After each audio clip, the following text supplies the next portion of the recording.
propos de mes racines, je suis né à Montpellier et je suis très attaché au sud de la France, surtout autour du bassin de Thau. J'ai grandi à Metz et j'ai eu la chance de grandir dans une région qui est absolument magnifique. Et je ne me rendais pas forcément compte en étant petit, mais c'est au fur et à mesure avec le temps que j'ai pu me rendre compte de la chance que j'avais de vivre dans un tel cadre et d'y grandir aussi. Donc j'ai fait toute mon enfance ici.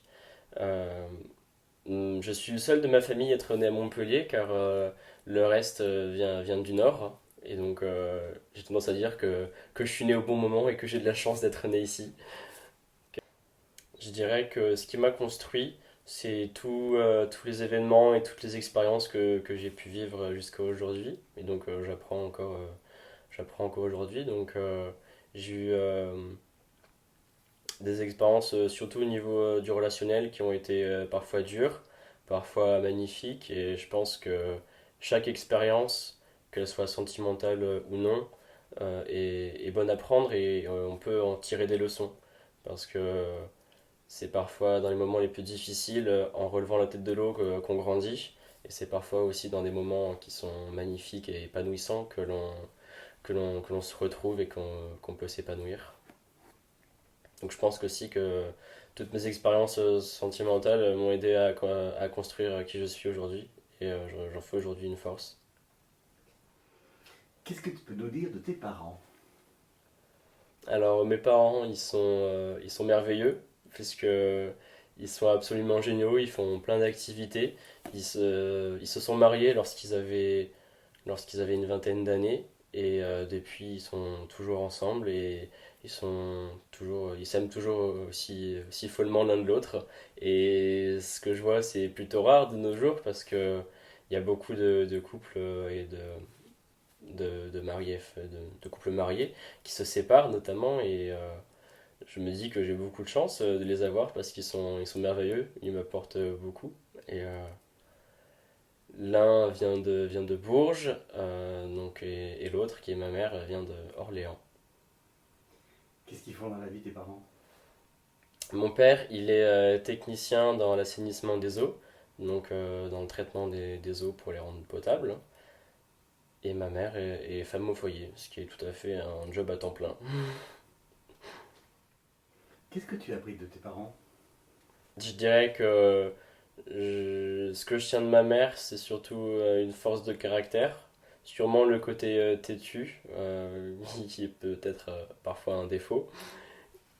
Et du côté de mon père, je dirais que c'est la force tranquille, que c'est l'esprit pacificateur et le calme.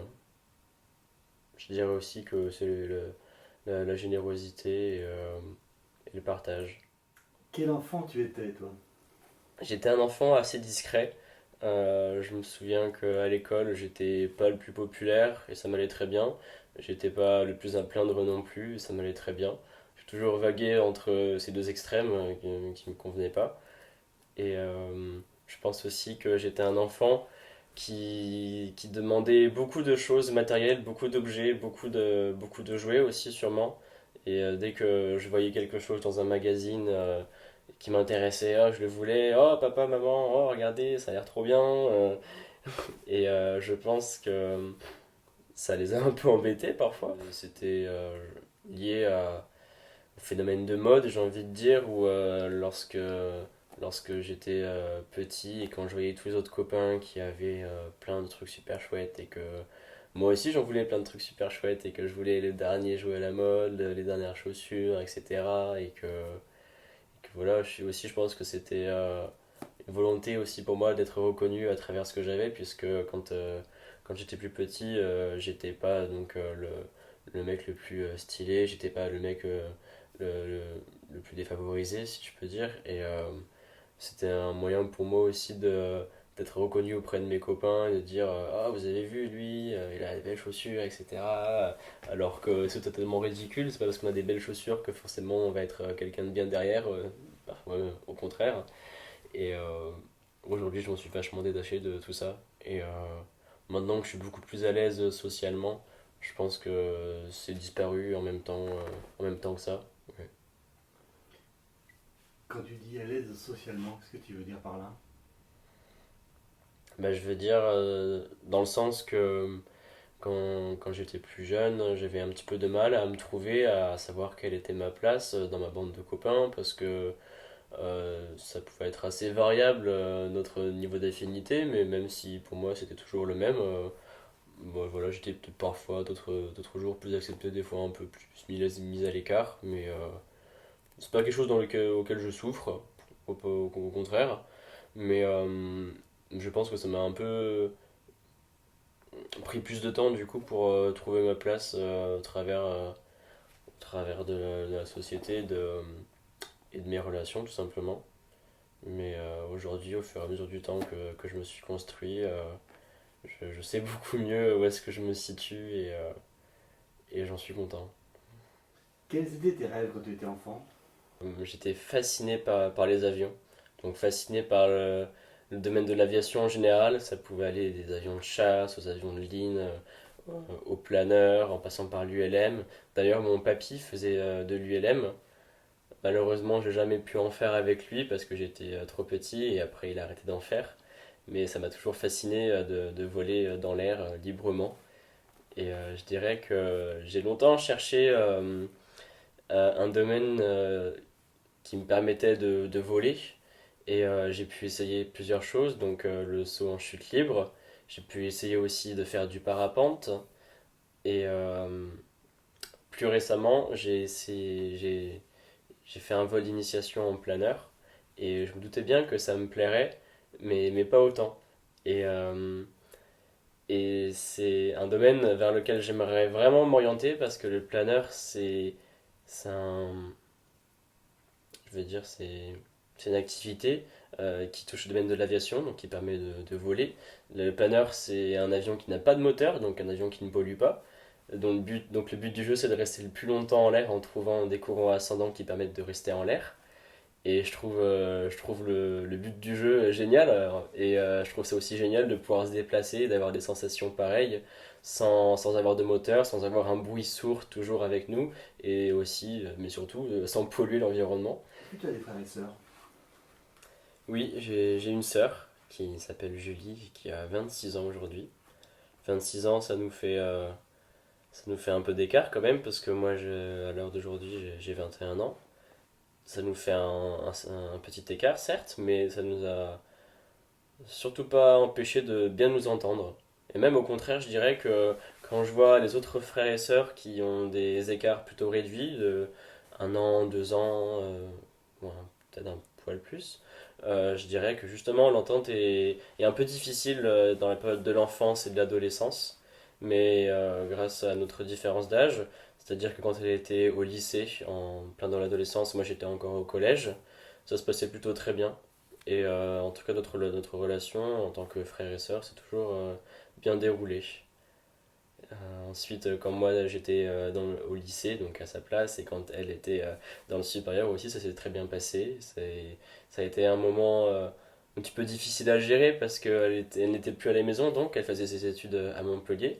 Elle n'était plus dans la maison familiale, et donc c'est je me considérais un peu plus à l'époque comme fils unique parce qu'on se voyait beaucoup moins, mais au contraire, quand on se voyait, c'était à chaque fois des moments de bonheur et de partage. Je dirais que j'ai de la chance de ne pas avoir une trop grande part de souffrance dans ma vie parce que j'ai grandi dans un foyer qui était calme, bienveillant et sans tension, sans grande tension en tout cas. Et s'il y en avait, ce foyer savait me mettre à l'écart et me protéger de ces tensions. Donc, de ce qui est de l'enfance, j'ai pas eu de souffrance.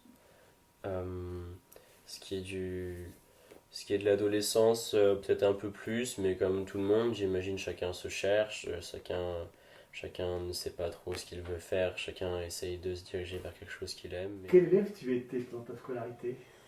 Alors, j'ai été à la maternelle Coty à Metz, laquelle j'ai un petit peu de souvenirs. J'ai été ensuite en primaire et je me rappelle qu'en CP, j'ai eu Monsieur Bertrand, Monsieur Philippe Bertrand en tant que professeur. Et c'était une année absolument géniale parce que je le voyais même pas comme un professeur, je le voyais vraiment comme un ami. Et on avait pour gimmick de s'insulter. Alors, rassurez-vous, c'est s'insulter avec les insultes du capitaine Haddock dans Tintin.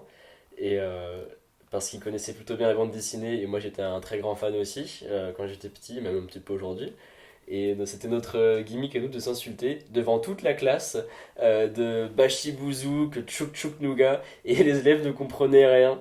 Et c'était un peu notre petit jeu. Et j'ai vachement apprécié d'avoir fait le CP avec lui. Et aujourd'hui, je le revois, c'est un ami à mes parents, et je le revois de temps en temps. C'est toujours un plaisir de discuter avec lui. C'est toujours génial de reparler de ça et de parler de ce qu'il fait aujourd'hui parce que c'est aujourd'hui un vrai artiste aussi. Vous vous insultez toujours? Oui, toujours quand on se voit, tout à fait par-ci, par-là. Est-ce que tu as d'autres instituts ou professeurs de collège qui t'auraient marqué? Alors oui, au collège, donc j'étais pas en classe avec mes copains, et seulement avec quelques-uns, mais la majorité du groupe était répartie dans une autre classe, mais ils étaient ensemble, donc c'est pour ça aussi que je me suis un petit peu senti à l'écart du groupe à un certain moment, je pense.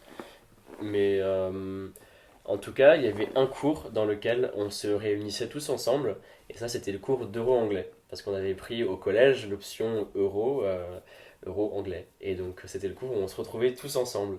Et ce cours, c'était vraiment la récré. C'était génial, c'était le moment le plus génial de la journée en fait. C'était celui que j'attendais pour être avec les copains, pour pouvoir les embêter, pour pouvoir jouer. Et, euh, et la prof, la pauvre, je la plains, c'était Madame Clinton. Et je la plains un petit peu de nous avoir supportés comme ça, mais bon, en tout cas pour nous, on s'amusait beaucoup. Quand tu étais enfant, est-ce que tu rêvais de faire un métier particulier? Bah oui, typiquement, ce serait pilote d'avion de ligne, donc, parce que j'étais aussi donc, passionné d'avion, de l'aviation, et c'est un métier vers lequel je me suis renseigné, en tout cas, quand je faisais mes études, quelles conditions il faut remplir pour être pilote de chasse, pour être pilote de ligne, etc.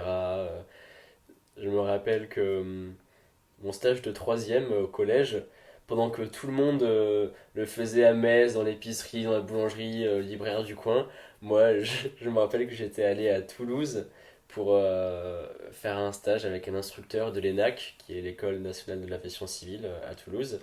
Et donc j'ai passé une semaine avec ce monsieur qui me faisait littéralement des cours de météorologie, des cours d'aviation théoriques et pratiques, parce que du coup, à la fin du stage, on a pu faire un vol ensemble, et c'était vraiment quelque chose d'incroyable. Donc j'ai pu toucher aussi un petit peu aux manettes, donc j'ai piloté un avion en étant en troisième, quoi. C'était génial.